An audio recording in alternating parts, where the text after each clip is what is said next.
Bonjour à toutes et à tous, je suis heureuse de vous accueillir donc sur RK13, votre nouvelle radio marseillaise, pour notre première de l'émission L'invité de Malisa. Alors j'ai l'infini honneur et plaisir de recevoir sur notre plateau le docteur Mohamed Bachrafi. Bonjour. Bonjour. Donc vous êtes théologien, enfin pour ceux qui ne te connaîtraient pas, mais j'en doute, mais à toutes fins utiles. Donc tu es théologien, linguiste, essayiste et imam. Et donc, désormais en France et même au-delà à l'étranger, tu es devenu une référence sur les questions relatives à la religion musulmane. C'est bien cela, corrige-moi. Hein, si... Ben, je référence, je ne pense pas, mais... Ah si, je confirme. Et donc, pendant à peu près 1 heure, on va échanger ensemble sur la pratique de la religion ici, là-bas et ailleurs, les différentes interprétations, etc. Mais d'ailleurs, la première question que j'ai envie de te poser, c'est comment se porte l'islam de France? D'abord, merci, chère Malisa, pour l'invitation. Merci à RK13 de mon frère et ami As. Alors, ta question, elle est très intéressante. Comment se porte l'islam de France? Alors, il y a une question qui se pose très souvent. Est-ce qu'il y a un islam de France, un islam des Comores, un islam de je ne sais où? Et généralement, on y répond, j'ai envie de dire, de manière un peu épidermique, comment dire, en évacuant la question. De toute façon, il n'y a qu'un islam. Oui, c'est vrai, mais c'est faux aussi. C'est vrai parce que l'islam de Dieu, l'islam du prophète ou des prophètes, parce que coraniquement parlant, l'islam n'est pas une religion nouvelle, mais plutôt une religion qui a commencé depuis Adam et qui s'est parachevée par le prophète. Il y a un verset qui énumère justement l'ensemble des messages dont le Coran est le sceau, donc la fin, et pas un début. Donc de ce point de vue-là, il y a un islam unique. Et ensuite, parce qu'unique, et c'est cela aussi la beauté de cette religion,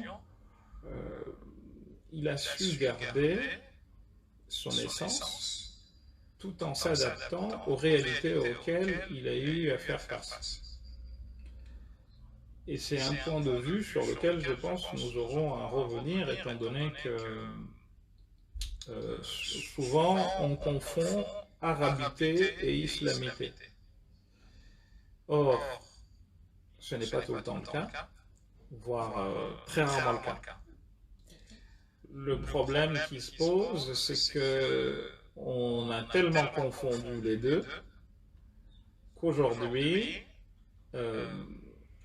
à la fois dans la tête de certains musulmans, voire beaucoup de musulmans, et de pas mal de non-musulmans, notamment en France, chez pas mal d'extrêmes, qui dit islam dit arabe.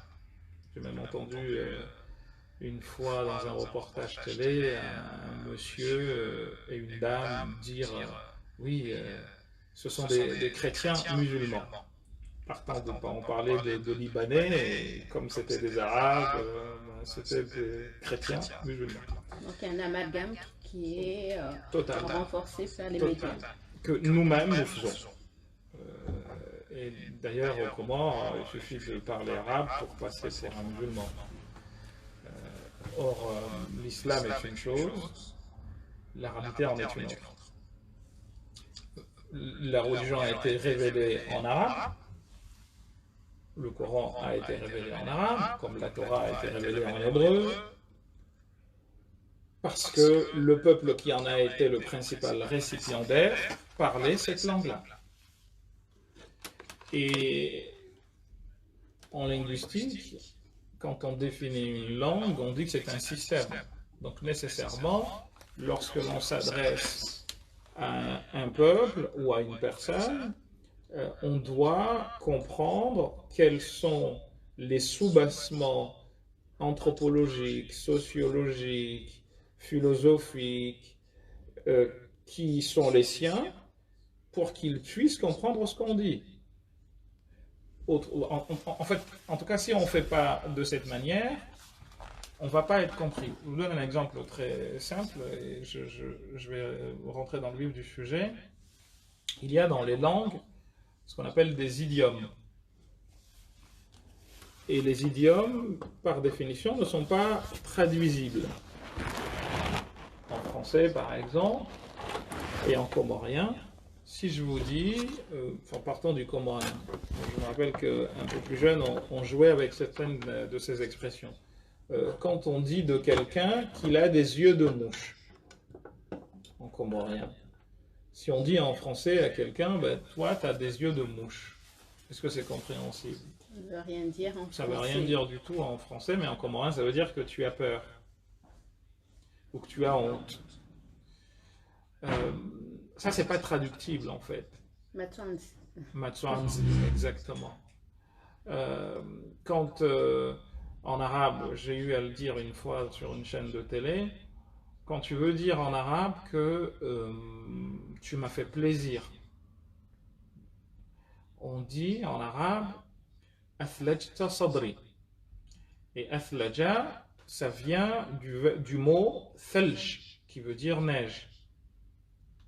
Donc si je traduisais mot à mot, ça donnerait en français tu m'as glacé la poitrine ou tu m'as glacé le cœur. Ici en France, quand on veut dire à quelqu'un qu'il nous a fait plaisir, Malisa va lui dire tu m'as fait chaud au cœur. C'est toujours le même sens. Hein.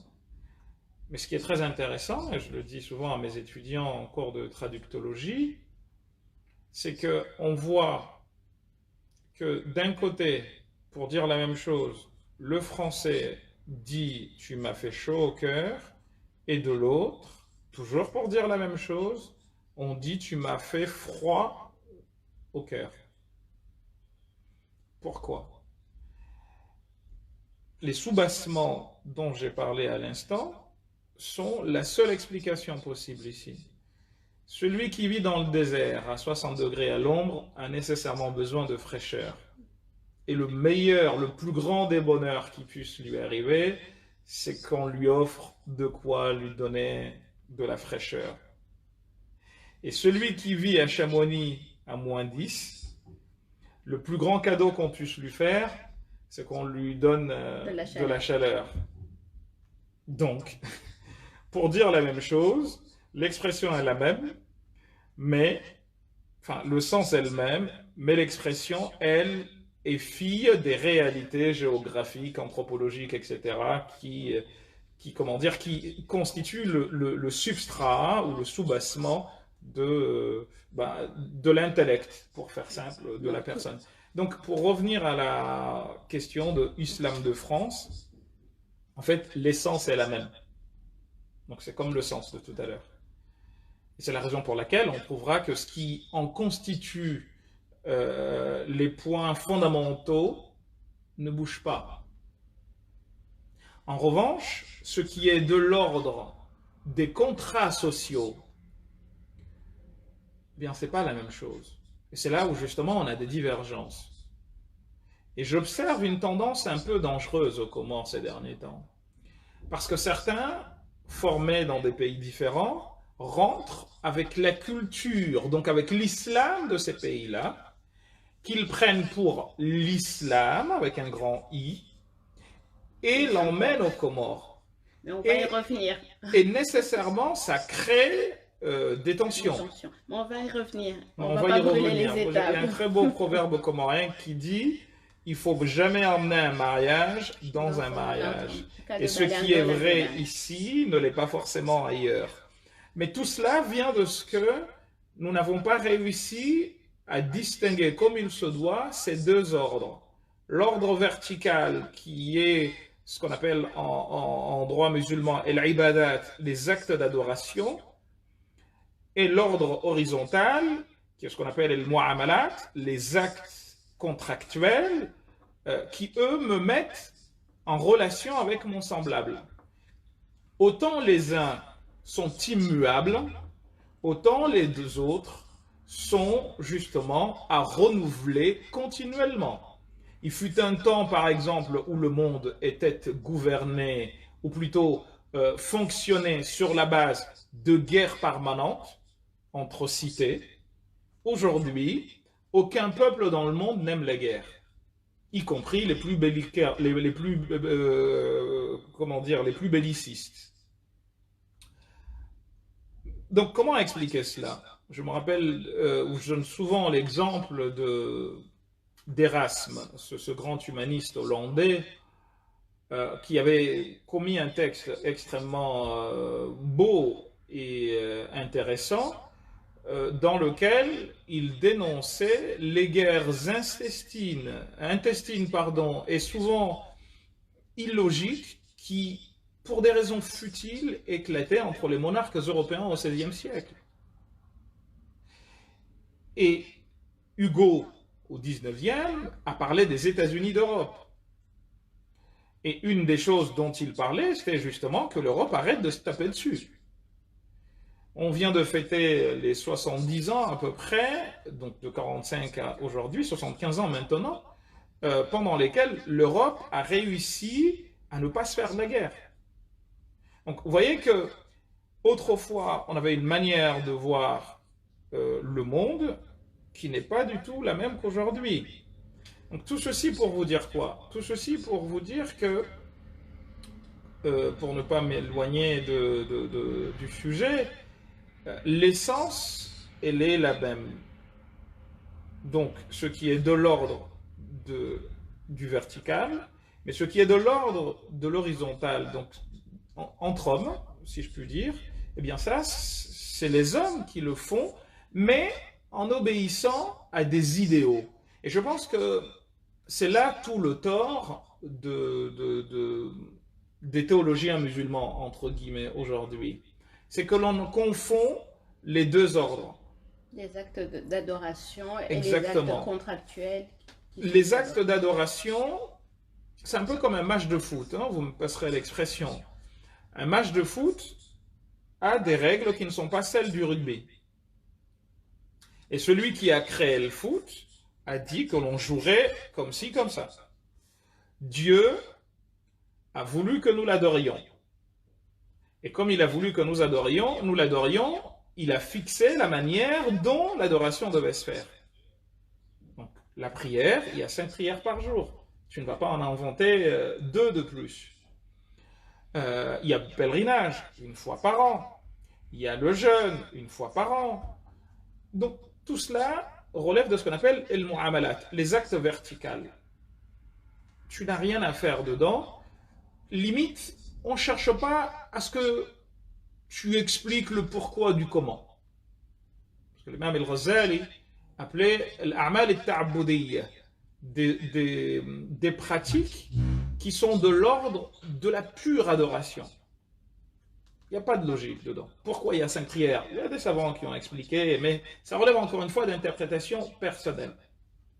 En revanche, quand nous sommes dans les rapports intra-humains ou intra-créatures, bien là, c'est mon intellect avec le tien qui doit entrer en jeu pour, n'est-ce pas, voir les idéaux auxquels appelle le texte coranique, que l'on pourrait très rapidement énumérer, au nombre de 5 de mon point de vue. Parce que moi j'appelle maqasidu khalqil insan fil Qur'an, les finalités de la création de l'homme d'après le Coran, qui sont les suivantes, au nombre de 5.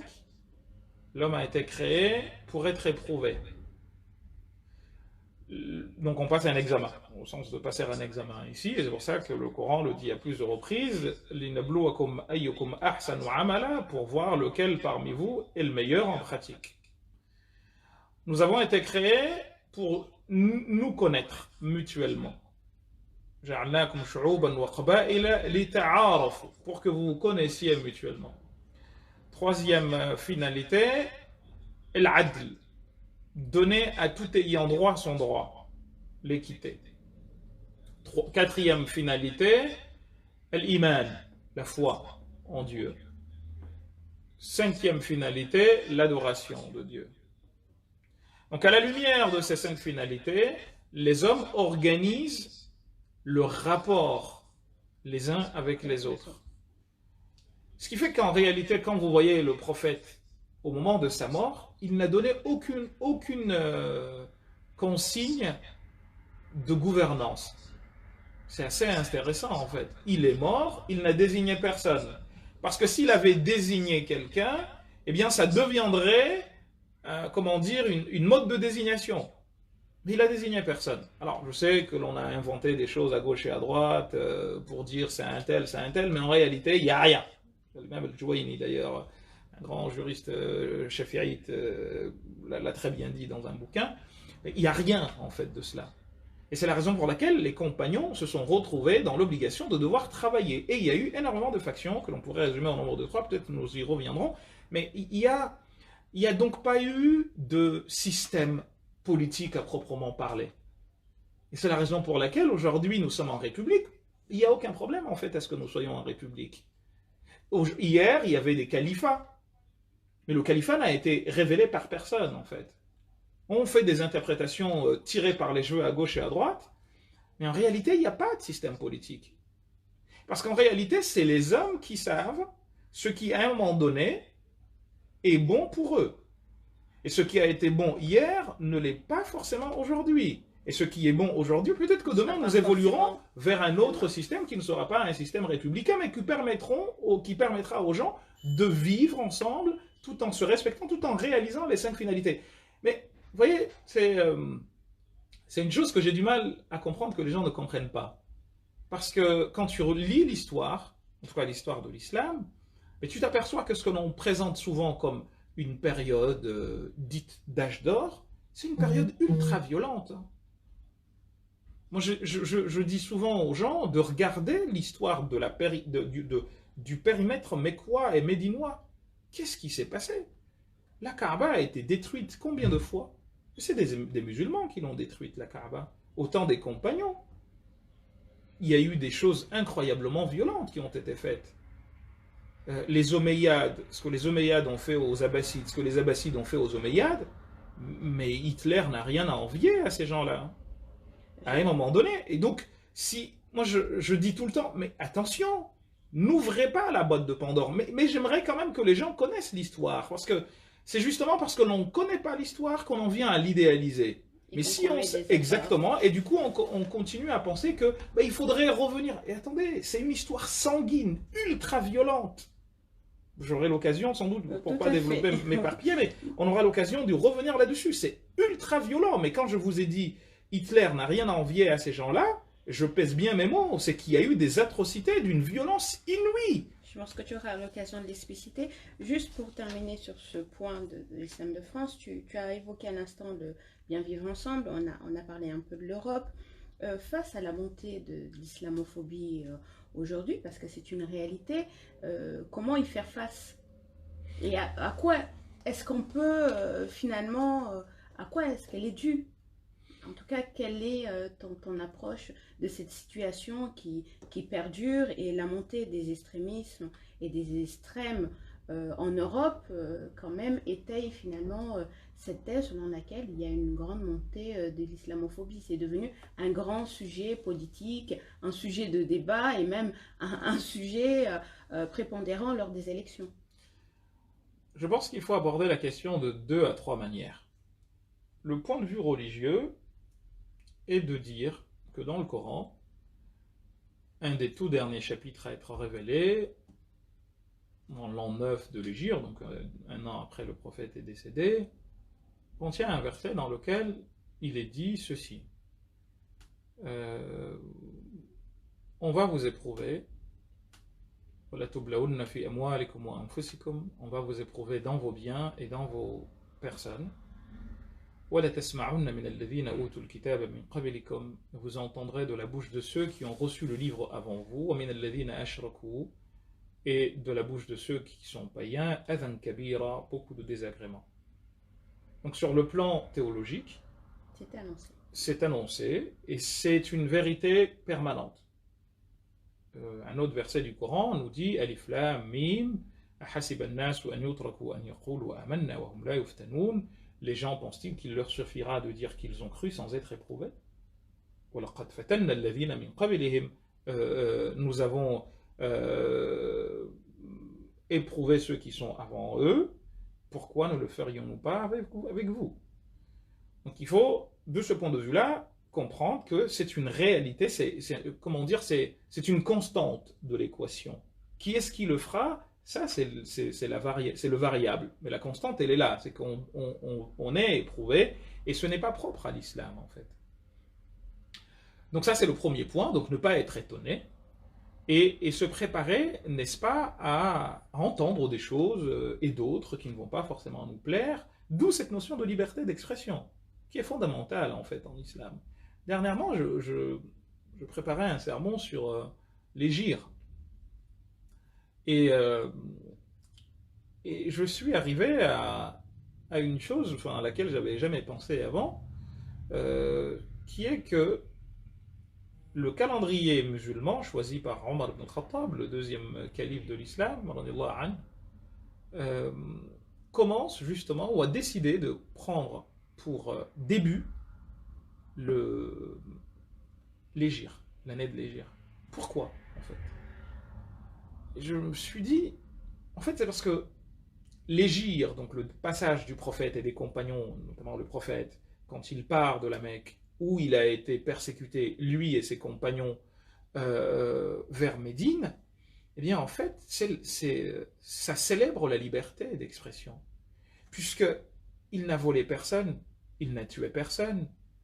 Ce qu'il a fait, c'est juste de dire « Je crois en un Dieu qui est différent de celui auquel vous croyez, ou de ceux auxquels vous croyez. » On ne lui a pas reconnu cette liberté-là. Donc c'est très fort de voir que, eh bien, les musulmans décident de sanctifier la liberté en considérant comme en zéro celui qui marque l'acte par lequel, eh bien, l'homme est libre de dire « je crois en ce que je veux ». Donc on peut dire que la religion musulmane promeut la liberté d'expression. Mais totalement. Et je me dis, c'est très fort que il faudrait qu'un jour, Inch'Allah, je l'écrive, parce qu'il y a beaucoup de développements que l'on pourrait faire à ce sujet, mais c'est très fort quand même que ce soit le début. Parce que certains vont dire c'est la naissance ou je ne sais quoi. En fait, c'est au-delà de tout ce que l'on peut dire, il y a cet acte premier, fondateur. Le prophète n'a pas quitté la Mecque de gaieté de cœur. Il a quitté la Mecque parce que ses compagnons et lui y étaient non seulement persécutés, mais aussi et surtout menacés de mort. Pour avoir dit quoi? C'est comme ça que c'est dit. Allez-vous tuer quelqu'un parce qu'il a dit que son Dieu, son Seigneur, c'est Allah? Donc, si on l'applique à l'actualité, je reviens à la problématique de l'islamophobie. Donc, on sait qu'on va être éprouvé. Oui. Maintenant, comment y faire face? C'est pour ça que c'est pour ça que je vous ai dit qu'il y avait 3 niveaux. Donc ce niveau-là, il faut l'avoir en tête, que ce n'est pas nouveau. Donc ne pas avoir des réactions épidermiques. Ils ont dit. Oui, ça a été dit. Dans le Coran, vous avez le prophète qui est traité de tous les noms. Sahirun ou Majnoun, il est magicien ou fou. C'est des insultes qu'il a subies. On a dit de Dieu, d'ailleurs, qu'il avait, pour nous c'est grave, hein, qu'il avait une femme et un enfant. Et d'ailleurs, le Coran y répond. Il n'a ni femme ni enfant. C'est très fort, en fait, tout cela. Et le Coran les rapporte, ces arguments-là, fallacieux, pour les détruire par d'autres arguments. Mais c'est une manière de nous dire qu'on va justement entendre des choses. Et d'ailleurs, il y a un propos que certains exégètes rapportent, dans lequel Moïse aurait demandé à Dieu d'empêcher les gens de le critiquer et de l'insulter. Et Dieu lui a dit « Oh toi Moïse, je ne me le suis pas interdit moi-même, pourquoi je te le permettrais à toi? Je ne me le suis pas permis, j'ai pas, parce que si Dieu voulait, personne n'aurait mal parlé de lui. » Donc il dit à Moïse « Pourquoi t'accorderais-je quelque chose que je ne me suis pas accordé moi-même » et une manière aussi de parler de cette liberté-là. Mais comme dit l'adage, ta liberté s'arrête là où celle des autres commence. Donc ça, c'est le premier point, de se dire que ce n'est pas, c'est pas nouveau. Dans un livre qui s'appelle Sirat ibn Hisham, vous avez le propos d'un compagnon qui s'appelait Khabbab ibn al-Aratti, qui est parti voir le prophète et qui lui a dit « Ya Rasulallah, on souffre, messager de Dieu, invoque Dieu pour nous. » Et le prophète lui a dit « Mais ô toi Khabbab, il y a des gens qui t'ont précédé, qui nous ont précédés, qui ont payé cette liberté de foi de leur vie. On séparait la chair des os avec des tenailles. Vous, que vivez-vous » Donc ça, c'est le premier point. Ensuite, il y a le deuxième point, le volet, cette fois-ci, de la loi. Ne pas hésiter à porter plainte quand on estime avoir été, insulté dans sa personne. En raison de sa religion. En raison de sa religion. La loi, de ce point de vue-là, est claire, et beaucoup, d'ailleurs, ont été condamnés. Et puis, il y a un troisième point, c'est le point le médiatique. Je serai d'accord avec vous pour dire que certains médias jouent les radios mille collines pour parler de cette triste radio qui a été à l'origine du massacre des Hutus et des Tutsis au Rwanda en 93-94 avec Bagassora et compagnie. Et je pense qu'aujourd'hui, il y a une libération, ce n'est pas une liberté, mais plutôt une libération de la parole raciste que les autorités de notre pays devraient vraiment, vraiment prendre en considération et contre laquelle elles devraient se mobiliser pour lutter. Parce que, vous savez, la banalisation du mal peut avoir comme conséquence la banalisation des actes de violence. Nous vivons dans un monde de plus en plus violent dans les actes, violent dans les paroles, et il ne faut jamais laisser une situation comme ça perdurer. Comme ce qui vient de se passer avec l'article de valeur actuelle. Par exemple, ce qu'on a dit de la députée Obono, mais d'autres, en fait, nous autres sommes quotidiennement insultés, raillés, accusés d'être des cinquièmes colonnes. En fait, c'est très dangereux, en fait. C'est que il y a certains pour qui être musulman, c'est être un terroriste potentiel. Mais ce n'est pas possible, en fait. C'est pas une liberté, en fait. C'est ça. Là, on rentre dans autre chose, en fait. Parce que, finalement, ces gens-là, les tenants d'un discours pareil, pour eux, un bon musulman, c'est un musulman qui ne l'est plus ou qui est mort. Mais c'est très, très dangereux. Ce pays a connu des heures sombres dont on devrait se souvenir. Et c'était sur la base de considérations similaires, en fait. Il faut vraiment faire attention. Libérer cette parole raciste, c'est vraiment préparer des lendemains dangereux pour ce pays. Et la France est un pays grand par son histoire. Son histoire est aussi une histoire violente, notamment par rapport aux religions. Il y a eu la Saint-Barthélemy, il y a eu divers massacres. L'année dernière, j'ai enseigné un texte de Voltaire, le chevalier de la Barre, qui parle de faits atroces. Et aujourd'hui, on a vu des mosquées qui ont été brûlées, 2 ou 3 mosquées dans le Rhône qui ont été brûlées. On a eu un attentat qui a été heureusement à moitié avorté à Bayonne. C'est pas bon tout cela. Et donc en évoquant les médias, comment peut-on réellement se saisir des médias pour faire face à cette islamophobie? Je pense que il y a plusieurs manières de le faire. Hein. Et puis il faut arrêter de faire des généralisations ou des généralités. Tout le monde, non, il y a des médias. C'est en train de toute façon, même le schéma médiatique est en train de se dessiner. On voit qu'il y a des médias qui sont plutôt de droite dure, pour ne pas dire d'extrême droite, et puis d'autres qui sont... Je pense que tous ne sont pas à mettre dans le même sac. Et puis par ailleurs, il faut se remettre en question aussi. Parce que Imam al-Ghazali, et j'aime beaucoup citer cet exemple, disait quand on veut connaître les défauts de sa personne, il faut savoir écouter 4 personnes, dont celui que l'on considère comme notre ennemi. Parce que souvent, celui-ci va toujours chercher à faire montrer, à faire ressortir tes défauts. Donc il faut aussi que nous, en tant que musulmans, nous nous posions des questions sur ce que l'autre pense de nous. Et ça, c'est aussi une des finalités que le prophète a donné à sa religion. A-t-il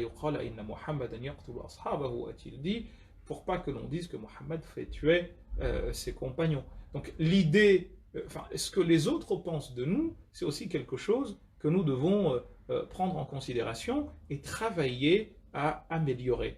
Il ne faut pas oublier qu'il y a eu des attentats qui ont secoué, ensanglanté ce pays depuis maintenant 5 ans. Et les gens surfent sur cette...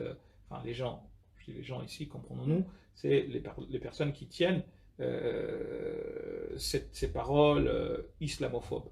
Surfent sur cette vague en jouant sur les peurs, et naturellement, si ces paroles-là étaient dites il y a 10-20 ans, elles n'auraient pas eu le même écho.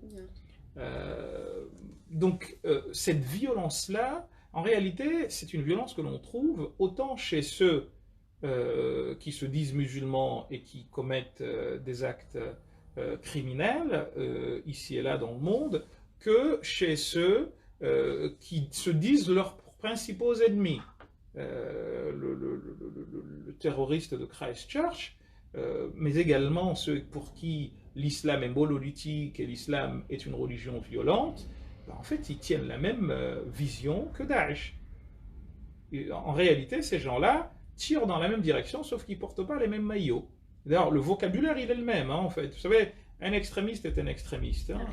La rhétorique est la même. Et d'ailleurs, j'ai un collègue politiste qui a fait des recherches dans les mouvements djihadistes, et il m'a dit clairement, Mohamed, chez les terroristes, notamment de Daesh, les mouvements extrémistes, les partis extrémistes d'extrême droite, sont très très très très bien vus là-bas, en réalité. Le grand paradoxe. Oui, c'est un grand paradoxe, mais en réalité, comme dit le proverbe africain, ce sont toujours les oiseaux de même plumage qui volent ensemble. Donc c'est pas étonnant que ces gens qui tirent dans la même direction partagent la même idéologie, même s'ils ont des maillots différents et même s'ils prétendent s'opposer. Et c'est la raison pour laquelle il faudrait que la majorité silencieuse comprenne le piège à loup dans lequel on veut l'entraîner. Je voudrais que nous abordions un peu la question de l'éducation de la religion. Parce que nous sommes en France la 4e génération issue de l'immigration, et souvent on se pose la question de comment transmettre la religion aux enfants. Et il y a une question même qui revient assez fréquemment, hélas, quand les enfants se demandent, mais est-ce qu'ils sont obligés d'avoir la religion de leurs parents? Ou en l'espèce, est-ce qu'ils sont obligés d'être musulmans? Que répondre à ces enfants? C'est une question très intéressante. Tout à l'heure, en préparant l'émission, tu me l'as dite indirectement, et je te dis que c'était une excellente question. En fait, il faut savoir qu'éduquer, c'est transmettre un héritage, t'ai-je dit tout à l'heure. Dans le Coran, nous avons un très beau passage de Jacob, Ya'qub alayhi salam, lorsque la mort, Jacob sentant sa mort prochaine, a appelé ses enfants. Il leur a dit, Mada ta'buduna min ba'di, qu'allez-vous adorer après moi? Et là, ils ont dit, Na'budu ilahaka, on va adorer ton Seigneur, ilaha abaika, le Seigneur de tes parents. Et là, on cite Ishaq, Ismaïl et Yaqub, comme pour dire en fait que c'est un héritage. Dans Surat Maryam, nous avons aussi ce passage de Yahya qui dit Yarithuni wa yarithu min ali Yaqub, il va hériter de moi et de la famille de Yaqub. Waj'alhu rabbi radiya. Donc éduquer, c'est donc transmettre un héritage. Et souvent, on aime transmettre l'héritage qu'on a reçu. Mais transmettre ne veut pas dire imposer. Et c'est là où, je pense, les choses doivent changer la manière de concevoir cette transmission. Transmettre, ce n'est pas imposer, même si quelque part il y a une part d'imposition, parce que quand je nais et que ma mère me donne à manger des bananes au lait de coco, je grandirai avec ce goût-là que je trouverai peut-être meilleur que ce que je mangerai par la suite, même si j'aime beaucoup plus le couscous. Mais il y a une prédisposition que l'on reçoit au moment de naître, qui est de l'ordre de ce que moi j'appelle le côté innéiste. En fait, on est avec des choses qui se développent, certes, mais qui étaient déjà là.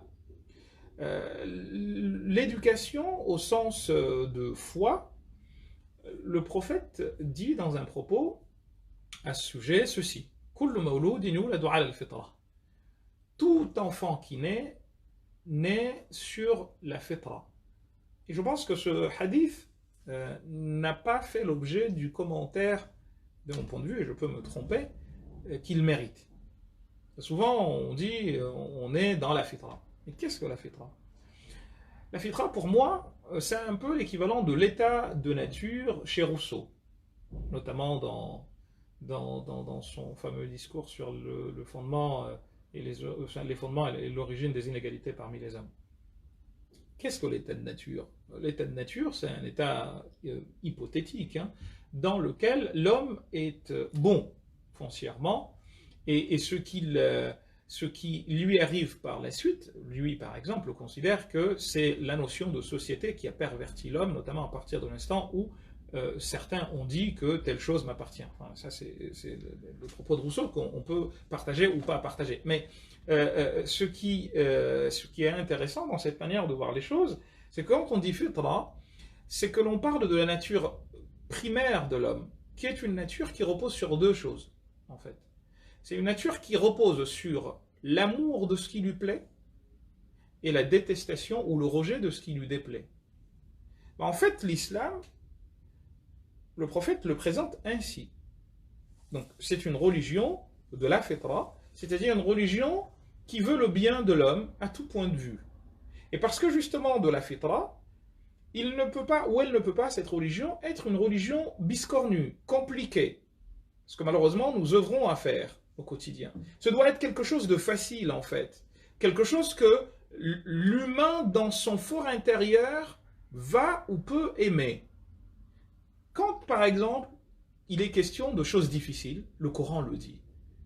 Dans un verset du Coran, quand il a été question de permettre aux gens de se défendre dans le cadre du combat, de ce qu'on a appelé par la suite djihad, eh bien le Coran le dit. Le combat vous a été prescrit, mais vous détestez cela. Enfin, vous avez été fait pour détester cela, parce que vous vous exposez à la mort, en fait. Donc, dès l'instant où cette peur de la mort est mise de côté, c'est qu'on cesse d'être humain. On devient autre chose. Donc, les personnes qui veulent se donner à la mort, etc., c'est pas musulman. D'ailleurs, on n'a pas le droit de souhaiter cela. C'est bien de le rappeler. C'est pas musulman du tout. Mais le prophète l'a même interdit. La tatamannaw liqa al-adou. Vous n'avez même pas le droit de souhaiter rencontrer l'ennemi. Vous n'avez pas à faire ça. Dans le Coran, la Vierge Marie demande et dit Ya laytani mittu qabla hadha wa kuntum nasiyan mansiya. Et si j'étais morte avant que cet événement ait lieu, que je tombe enceinte, etc. Mais c'est réprouvé en fait. On n'a pas à dire cela. On n'a pas à souhaiter la mort. Donc quand on voit que ça devient, j'ai envie de dire, quelque chose auquel on adhère, auquel on aspire, tu te dis, il y a un problème. Parce que naturellement, on est fait pour ne pas aimer cela. D'ailleurs, Aïcha, lorsque le prophète sallallahu alayhi wa sallam nous dit, leur dit, Man ahabba liqa Allah, ahabba Allahu liqa'ah. Celui qui aime rencontrer Dieu, Dieu aime le rencontrer. Et celui qui n'aime pas rencontrer Dieu, Dieu n'aime pas sa rencontre. Et Aïcha lui dira, mais nous détestons tous la mort. C'est pour dire que ce qui est naturellement humain, c'est cela. Donc l'islam dit nous le fitra, la religion de cette fitra, donc de cet état de nature. Quand on s'en éloigne, là il y a problème. Et c'est la raison pour laquelle on va considérer que quand on quitte cet état de nature pour s'embarquer dans autre chose, eh bien là, le prophète dit, là, on change de direction. Mais à la base, ce devrait être cela. Donc, quand on fait la prière, je parlais tout à l'heure du fait qu'on nous a demandé de faire la prière, pourquoi on l'a fait? Ben, en fait, c'est juste, encore une fois, cet état de nature qui revient. On nous dit, si tu ne fais pas telle chose, tu risques telle chose. Eh bien, on se dit, le pari pascalien, eh bien, je fais, pour justement me protéger, ben, que fais-je? Et d'ailleurs, la notion de piété s'appelle taqwa. Et taqwa, on appelle ça taqlib. En fait, on appelle ça une qalb, une métathèse, en fait. Peut-être pas, enfin, je ne vais pas rentrer dans ces détails-là, mais en fait, c'est qu'à la base, c'était waqa, qui veut dire protéger. Et le wa a été transformé en ta. Donc, taqwa, c'est d'abord et avant tout, c'est pas de la piété. Hein. En fait, c'est une mauvaise traduction. Taqwa, c'est pas piété. C'est une protection, en fait. C'est la protection de soi. Et dans ce cas-là, quel comportement un parent doit avoir vis-à-vis de son enfant? Ben justement, et c'est la raison pour laquelle nous, on a un devoir, j'ai envie de dire naturel, qui est celui de transmettre cet héritage. Mais transmettre ne veut pas dire imposer. C'est ça, c'est ce qui est fondamental. On donne à voir. Transmettre, c'est donner à voir. Et ça sera à l'enfant à ce moment-là. Et l'enfant grandira et il fera, le moment, vous inquiétez pas, hein, les petits chenapans, c'est surtout ce que l'on pense qu'ils ne comprennent pas qu'ils vont faire. Ou c'est surtout ce que on leur dit de ne pas faire qu'ils vont faire. En grandissant, l'homme, par définition, aime transgresser aussi. Hein. Adam, on lui a dit, ne fais pas, c'est ce qu'ils ont. Enfin, il y avait 1 million de fruits, mange, mangez dedans ce que vous voulez. On leur a juste dit un arbre. Et c'est vers cet arbre-là qu'ils se sont dirigés. Donc, il faut transmettre avec l'idée que l'on n'impose pas. Et d'ailleurs, les messagers, le prophète se définira comme un père. Il dira aux compagnons, je suis par rapport à vous ce qu'a un père par rapport à ses enfants. Or, il dira, Dieu lui dit dans le Coran, tu n'es pas un dominant, tu n'es pas là pour imposer quelque chose. Le messager n'a comme mission que de transmettre. Donc nous sommes des vecteurs de transmission, des rouleaux de transmission, si vous me permettez de filer la métaphore, qui doivent, n'est-ce pas, eh bien, transmettre ce que nous avons reçu du passé. Dit Dieu au début de Surat Yusuf. Et c'est ainsi, Jacob dit à Joseph, Yusuf alayhi salam, que Dieu t'a choisi, eh bien,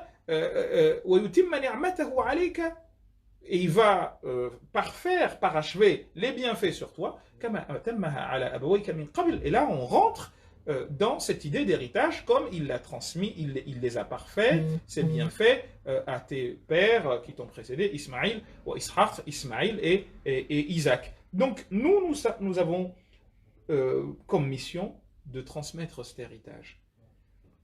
Mais il faut accepter aussi que celui à qui on transmet cet héritage a le droit de l'accepter ou de ne pas l'accepter. Et c'est la raison pour laquelle ta question est très intéressante, parce que, et en réalité, elle en contient deux. Est-ce que la pratique de ma religion sera la même que la tienne? Deuxièmement, est-ce que ma religion sera la même que la tienne? Et là, dans le Coran, on a de très beaux exemples. Nous avons l'exemple de Noé. Noé a reçu le message. Il a appelé tout le monde. Mais parmi ceux qui ne l'ont pas suivi, il y a son fils. Et Dieu le dit, quand Noé voit les océans qui commencent à monter, il dit à son fils, Irkam ma'na, monte avec nous.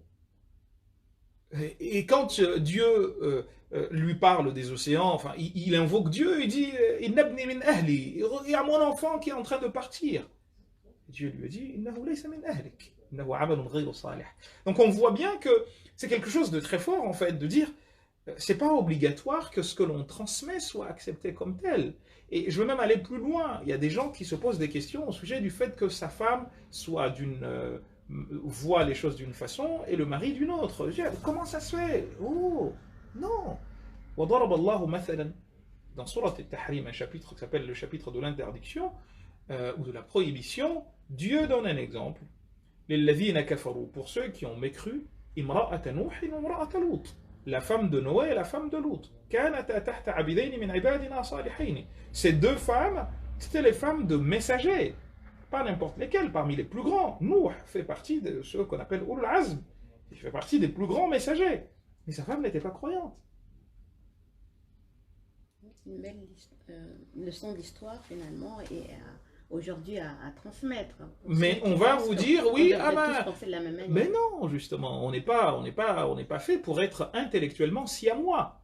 On est fait pour, au contraire, être intellectuellement différent. J'ai envie de dire, coraniquement parlant, mais ce serait trop long à développer, nous sommes faits doublement, en fait. On est deux, mais bon, ce serait un autre niveau d'explication, un peu comme Ibn al-Arabi et le Soufi, mais je ne rentrerai pas dedans. Juste à comprendre que nous avons à transmettre quelque chose, et que, en fait, comme le dit Ibn al-Qayyim dans un très beau livre, dont le titre ne me vient pas tout de suite en tête, il dit celui qui dit quelque chose, qui écrit, alors il parlait de son introduction, c'est dans l'introduction de son bouquin, il disait cher lecteur, je te présente là une marchandise, libre à toi, je caricature un peu les propos, mais c'est dans ce sens-là, si tu la trouves bonne, libre à toi d'en disposer, mais si tu la trouves pas bonne, mais au moins n'oublie pas de me faire un doigt, une invocation.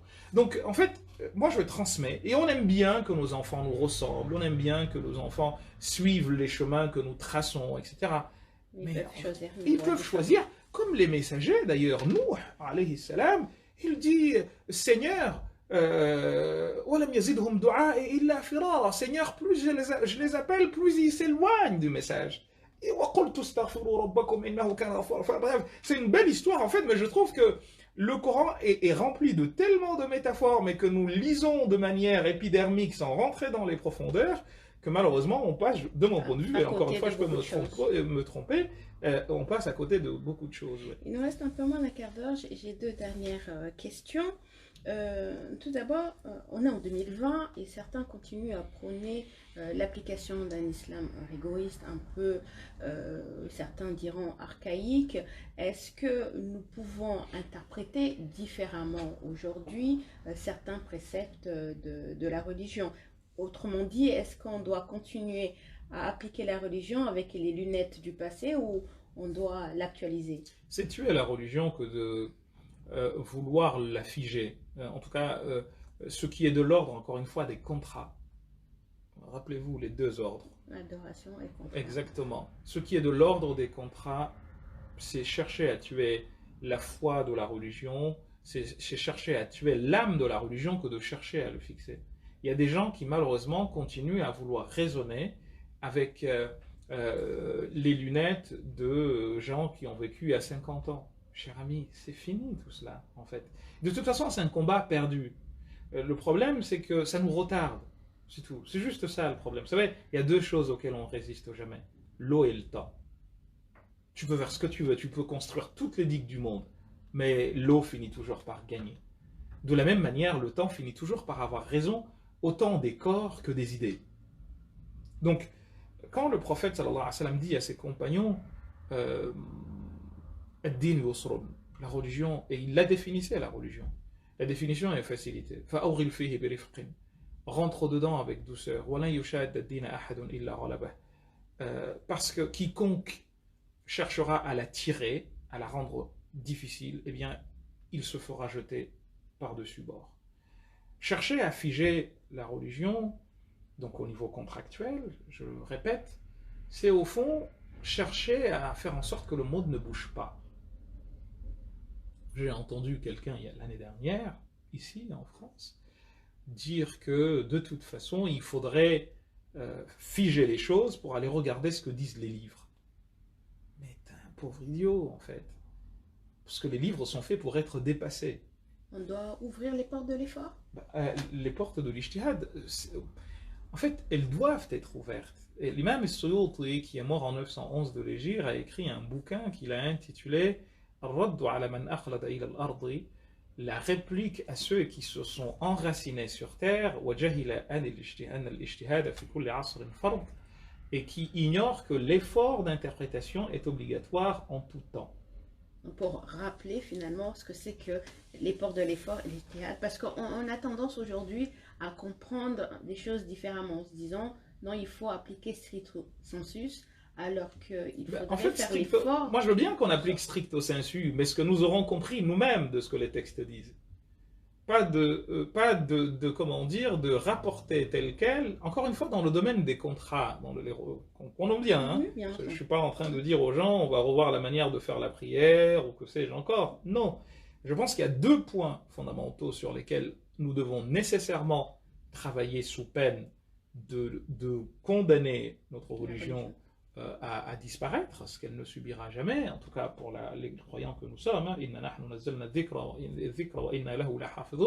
Nous avons révélé le zikr, donc le rappel, le message, et nous en sommes le garant, jusqu'au jour des récompenses. Donc, pour le croyant que nous sommes, ça n'arrivera pas. En revanche, il arrivera que nos enfants cessent d'être musulmans, parce que justement, nous l'aurons rendu inextricable, impraticable. Et malheureusement, c'est des questions qui se posent de plus en plus. Des études très sérieuses, scientifiques, montrent que, eh bien, dans les pays arabo-musulmans, un musulman ou une personne sur 5, notamment ceux dont l'âge varie entre 15 et 35 ans, ne serait plus croyante.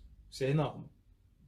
Je répète, je crois que c'est Arab Santa qui a publié cette étude très sérieuse qui montre que dans les pays arabo-musulmans, notamment dans les pays arabes, si ma mémoire est bonne, plus d'une personne sur 5 se déclare non croyante.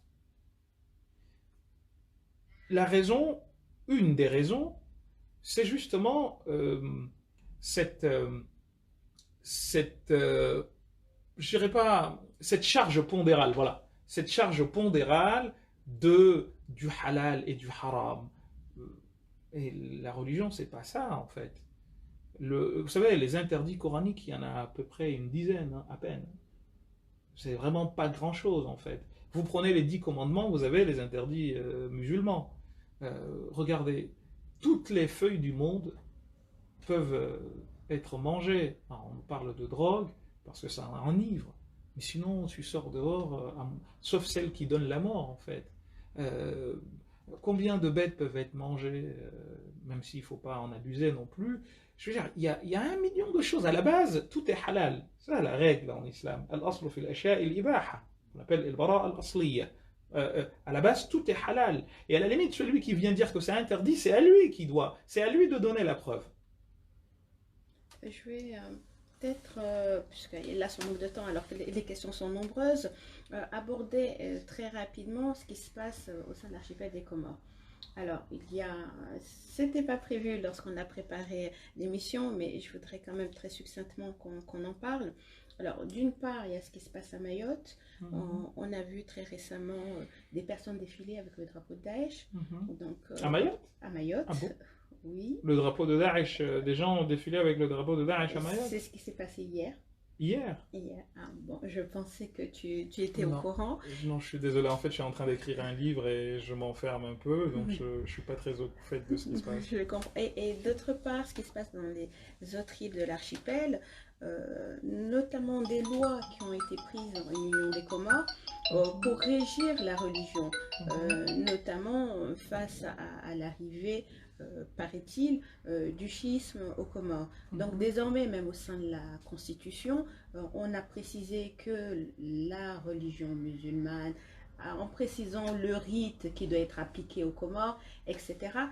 Quelle observation finalement on peut faire lorsqu'on observe que désormais le domaine de la loi tente à codifier, à rigidifier, j'ai envie de dire, les questions liées à la religion, et comment finalement peut-on qualifier la manière dont la religion est appliquée aujourd'hui aux Comores? D'abord, je suis très surpris que Allahumma salli ala Muhammad, je suis très surpris que nous ayons que le drapeau de Daesh était surpris, choqué et abasourdi, en fait. Mais ça me conforte dans ce que je dis depuis un petit moment. Je m'évertue à dire aux gens, attention, attention, attention. Il y a dans notre héritage juridique des choses à revoir complètement, notamment dans le rapport à l'autre et dans les libertés individuelles, ce que je vous disais à l'instant. Que quand tu ouvres un livre, moi je le dis tout le temps, parce que je suis un produit pour le coup théologiquement purement comorien. Mes maîtres sont mes oncles et mon père, et même le mufti des musulmans, des Comoriens de France. J'ai appris une partie du livre qui s'appelle Hadiyatul Ikhwan avec lui en 87. Donc,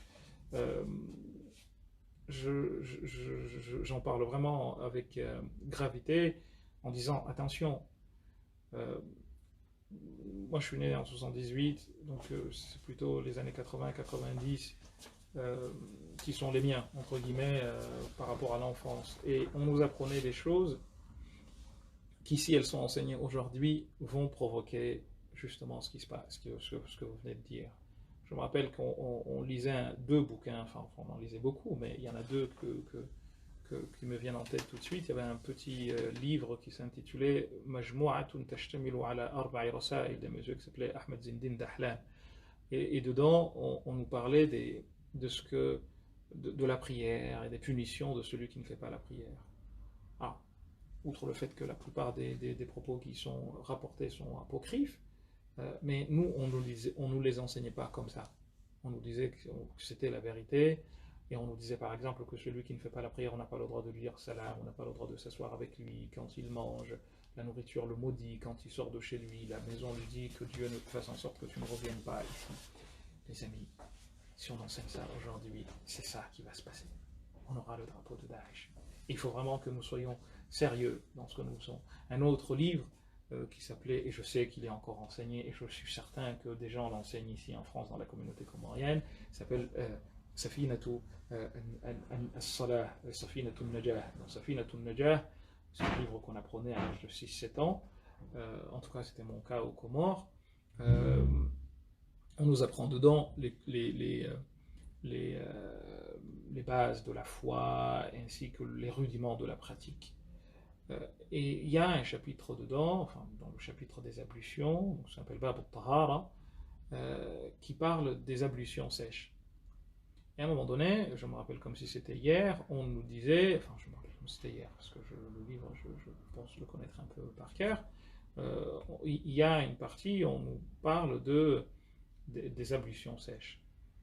Et à un moment donné, on nous dit, les ablutions sèches, on nous énumère les conditions, donc ne pas faire de lavage, mais plutôt passer les mains sur le visage et les avant-bras, en solde de tout compte pour ablution. Et à un moment donné, on nous dit et que l'eau, parmi les conditions, il faut que l'eau soit demandée par un animal respectable. Un animal respectable, ici, hayawan al-muhtaram, veut dire un animal auquel on n'a pas le droit de s'en prendre. Et aussitôt, il est écrit wa ghayrul muhtarami sittah, et les non respectables sont au nombre de 6. Parmi lesquels, enfin les 6 sont les suivants, donc je vous les détaille. Tariqus salah, celui qui ne fait pas la prière. Et quand on dit non respectable, ça veut dire dans l'école shafi'ite, celui qu'on a le droit, voire le devoir de tuer. On nous disait Tariqus salah, celui qui ne fait pas la prière. Donc en gros, vous, Mélisa, elle est musulmane, mais elle ne fait pas la prière, d'après les 3 écoles musulmanes qui sont le shafi'isme, le hanafisme, le hanbalisme parce que les hanafites disent autre chose, hein, même si donc le shafi'isme, le malikisme et le hanbalisme disent qu'on doit être tué. Et ensuite ils divergent entre eux, est-ce que c'est un mécréant ou pas. Il faut vraiment que nous comprenions, alors qu'il n'y a pas de texte à ce sujet-là, mais bon, ça c'est Safinatun Najah. Voilà ce que dit Safinatun Najah, un livre. Je vais vous raconter une petite anecdote, si vous me permettez, dans une seconde à ce sujet. Donc je vous les énumère. Donc celui qu'on a le droit, voire le devoir de tuer. Donc celui qui ne fait pas la prière. Celui qui est marié et qui est adultérin, donc Zan et Morsam.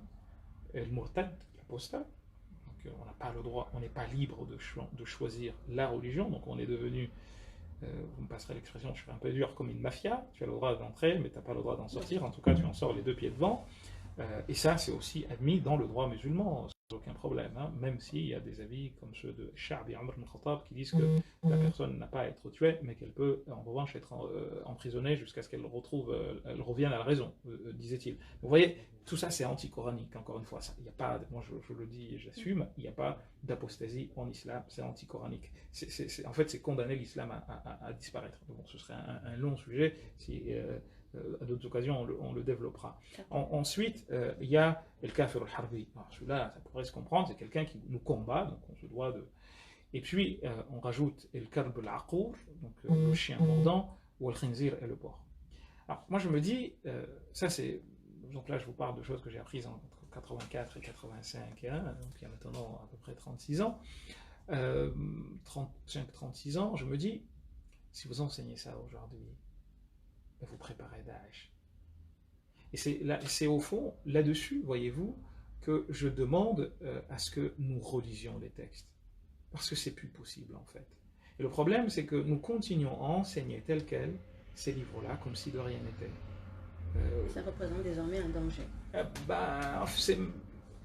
Et le tort, c'est pas. En réalité, les auteurs de ces livres sont innocents.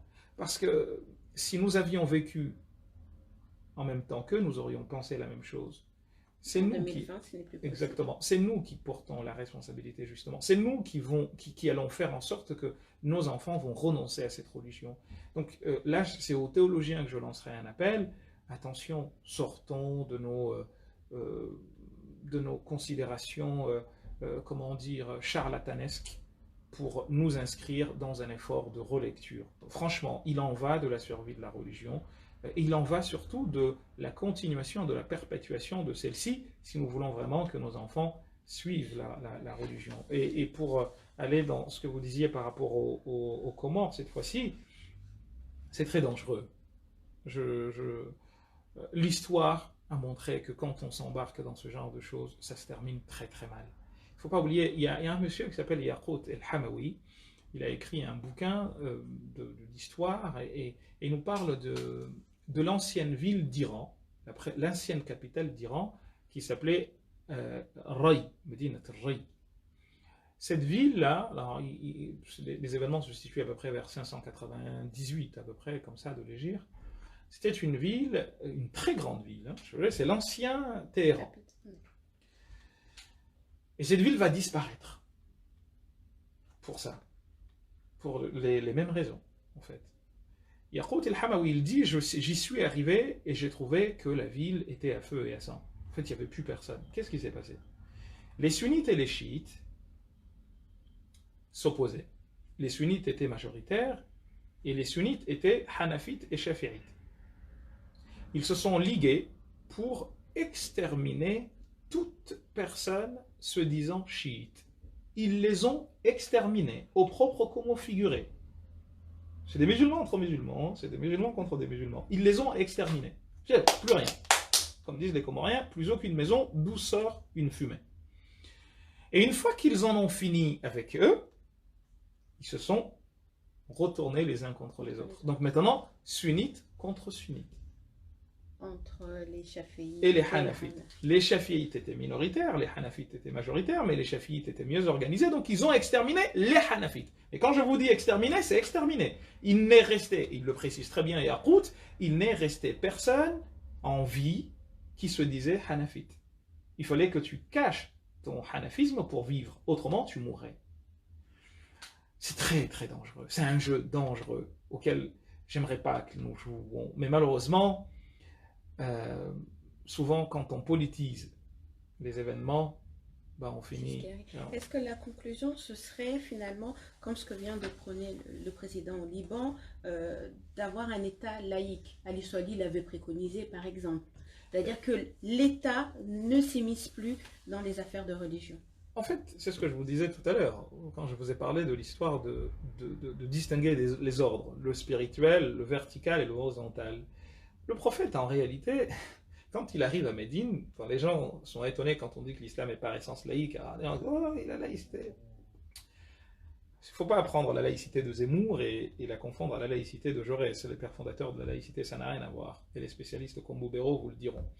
Je trouve que Zemmour n'y connaît rien du tout à la laïcité, donc c'est plutôt une laïcité anti-musulmane. La loi de 1905 exactement. a été totalement dévoyée. Très bien. Enfin, je pense qu'il est grand temps d'ailleurs qu'elle soit ressaisie pour être Actualisée. je dirais pas actualisée, au moins qu'on la laisse telle que les pères fondateurs, même si elle a été réadaptée une cinquantaine de fois, mais que l'on respecte l'esprit initial. En réalité, cet esprit-là, c'est l'esprit que l'on retrouve dans ce qu'on appelle Wathiqatul Medina, ce que certains appellent la constitution de Médine. Il y a une thèse de doctorat qui vient d'être soutenue il y a 2-3 ans maintenant sur ça, ce qu'on appelle Wathiqatul Medina, le document de Médine. Que dit ce document-là? Ce document-là dit des choses extraordinairement révolutionnaires. C'est un document que le prophète va signer avec les juifs de Médine. Vous savez qu'à un moment donné, il est dit, je crois que c'est à l'article 3, parce qu'il y a à peu près 47 articles, que les musulmans et les juifs de Médine constituent une seule communauté. Pourquoi, en fait? Il disait, dans un autre article, les musulmans ont leur islamité et les juifs ont leur judaïté. En revanche, il y a des intérêts régaliens au sujet desquels, parce que nous sommes habitants d'une même cité, nous devons nous retrouver. Quels sont-ils?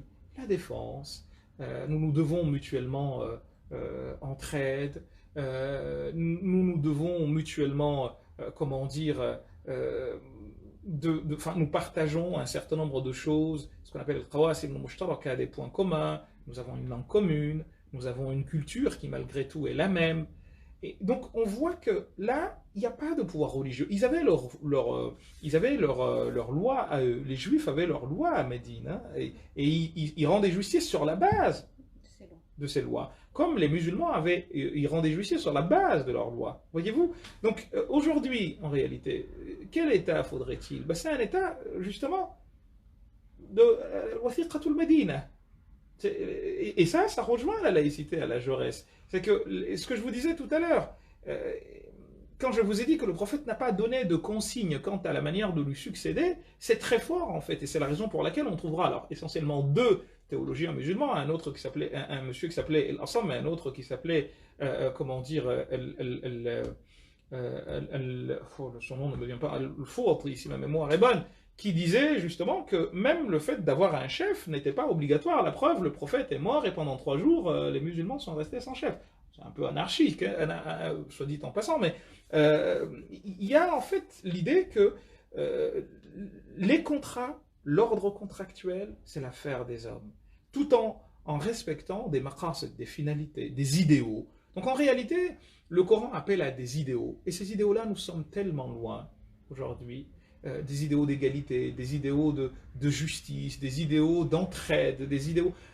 Et la manière d'y parvenir, elle peut varier d'un endroit à l'autre, et elle doit de toute manière varier, parce que autrement c'est figer le monde. Or, on n'a pas figé le monde. Dieu dit dans le Coran, s'il voulait, il aurait fait des humains une seule communauté. Il l'a fait diverse, justement. C'est même un des signes de sa grandeur et de sa force. Donc, et de son ingéniosité surtout. Donc chercher à faire le contraire, pour moi, c'est très dangereux. C'est la raison pour laquelle, moi, je vois à chaque fois qu'on utilise la religion pour des fins politiques ou financières, c'est jamais bon. C'est une belle conclusion. Pour finir, parce que hélas le temps est écoulé, nous l'avons même légèrement dépassé, juste une dernière question. Quels sont tes projets? Je sais la question. C'est la question qu'il ne faut jamais poser. Oui, pour l'avenir. Alors, l'avenir, bon, l'avenir c'est quoi? Ben, l'avenir c'est dans un instant. C'est ce dans quoi nous ne sommes pas encore. Alors, j'ai quelques projets, je continue toujours à enseigner.